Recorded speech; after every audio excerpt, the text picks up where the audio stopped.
In this guide, I will be showing you guys how to fix Instagram hashtag problem. Let's get started. The very first thing you want to do is update the Instagram app. For that, close this, launch your App Store or Play Store. Then search for the app Instagram. After app appears, if you find the option of update, click on that and update the app to its latest version. Next thing you want to do is check the server status of Instagram. For that, head over to the website down detector, search for Instagram. Now, if you found out any outages over here, you will need to wait until the problem will be resolved from the end. Next thing you want to do is completely delete Instagram app from your device and reinstall it. With these, your problem might be fixed. If still you are having the issue, you can report a problem to the Instagram customer support.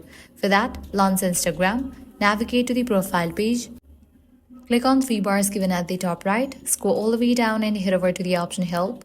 Now click on the option Report a Problem. Click on the option Report Problem without checking. Click on Don't Include.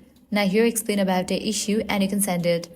With these, you'll be good to go. Your problem will be resolved. If this video was helpful, do not forget to like, share and subscribe.